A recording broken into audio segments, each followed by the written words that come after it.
Hi, this is Jen with Jen's Ink Spot, and I'm glad you joined me today. I'm going to show you how to make two cards with one stencil. This is the card I originally made, and then I made a second card, which is this card, that I've made with the ink that was left over on the stencil. And so it's a simple technique, but it gives you two cards for one. The key to this is baby wipes, and you can use any brand of baby wipes, but this is the key to making that second card. I'm using some stencil templates from Catherine Pooler Designs. They're these circles, which are a great help for where to place items on a card.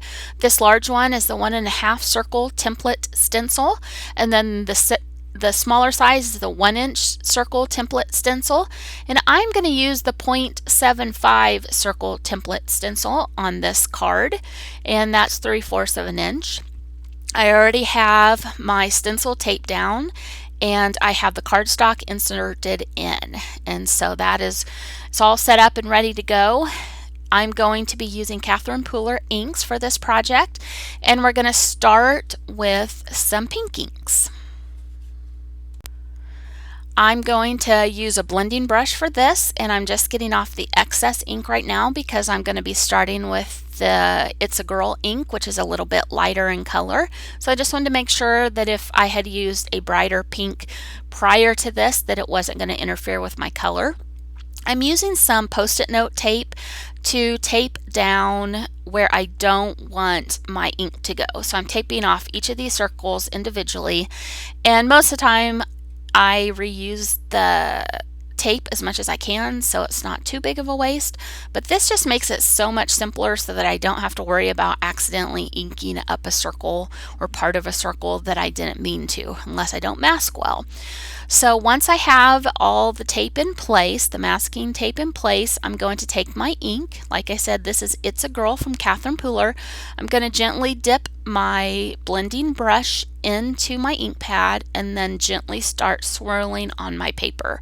And I'll just continue to do this until I find that I have the depth that I want. As you're blending, if you think that it looks kind of splotchy or something, once that ink settles into the paper, it'll smooth out and it'll be beautiful. Just have to trust me on that if you've never done this before. I'm going to move on to my second color of ink. This one is a little bit darker, and it's Be Mine, also by Catherine Pooler. I'm just taping off my circle. Each time that I move to a new color, I move my masking tape, and then I just start blending. So this is circular motions again. What part I'm going to use at the end is what ink is left on my stencil. And so it's okay to get extra ink on your stencil because that is what's going to help make your second background. So I probably could have even spread my tape out a little bit farther so that I did get more ink on my stencil, depending on how saturated you want your second background to be. That's something that you can keep in mind. So I'm starting on the second row. This is going to be the oranges, and I continue to do the same thing I've done the whole time. I just move one by one and get all of those colors on there. This last color is apricot. Now I'm moving on to the yellows. You can see the names. Catching Rays is what I'm working on now. And then this last line, I'm going to start with one of the greens, which is called Winter Greens. Very beautiful color. And I just continue to do this. As you can tell, I'm dabbing off my blending brush as I go sometimes if I'm moving from a color that's a lot different than what I've been using, because this allows it not to carry as much of the color that I used before onto the brush and then onto my paper. And so this keeps it a little bit closer to the color that it's supposed to be. There's always going to be a little bit of ink on there from prior that might change your color slightly. But here I have finished my rainbow with Flirty Fuchsia from Catherine Pooler Designs, and I'm going to take off my tape so that I can take my background out of the back of the stencil, and I just love looking at all of those colors. They are so beautiful.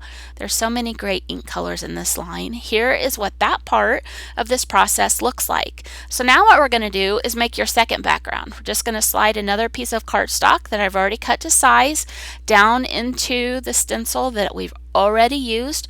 It's going to fit in there nice and snug. Make sure that my tape is holding it down, and then I'm going to take my wet wipes. Again, these are baby wipes, Kirkland brand, but you can use whatever brand your store has. It doesn't really matter. Gonna take a clean one, and then I'm just gonna start swiping across my card front left to right.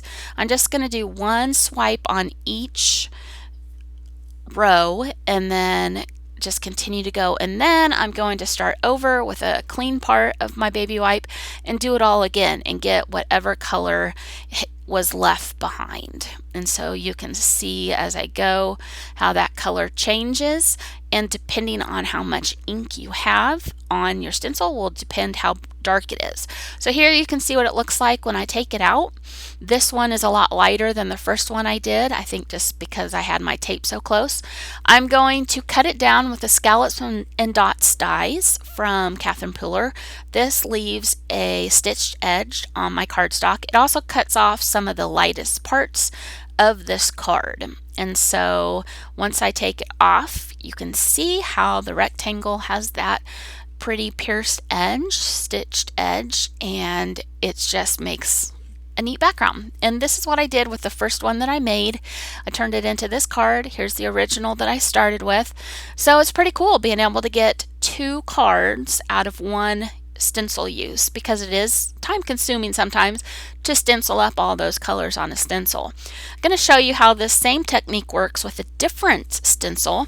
This one is called Wavy Lines, also by Catherine Pooler. I've already inked up the background, and I'm taking the original background out of my stencil now.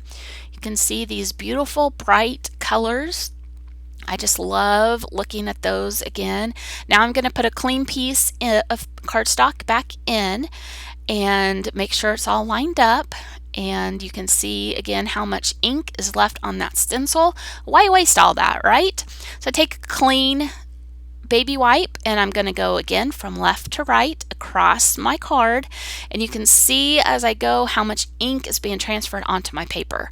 I'm going to find a clean piece, just fold it up, and then go right over the top of it again. It's filling in some of those gaps, and it's adding even more ink to the background of the card. Now I'm going to take my tape off again so that we can see what this background looks like and see how the ink transferred onto the paper with very minimal effort. So here is how it turned out. I just think it's such a cool look, and I love that the time I took to stencil the other card front results in a second background. Here you can see my stenciled background that was originals compared to the baby wipe backgrounds that we just did, and it makes a totally different look. Here is the first set of cards that I made from the first part of this video. Here's all the rainbows together and just how bright they look, and then here's the much more muted background but still has such a cool effect. This is the card I made from the background from the last video that I just showed you, and the card that I made that went along with it. And then here is the second card, also totally different color scheme, and I've turned it into this soft butterfly card. I really appreciate you joining me today. I hope that you learned something, can save yourself some time, and get a different look for your cards. All of the supplies will be listed below and also on my blog. Be sure to check out my blog for other ideas and more information, jensinksspot.blogspot.com. Thank you and have a great day.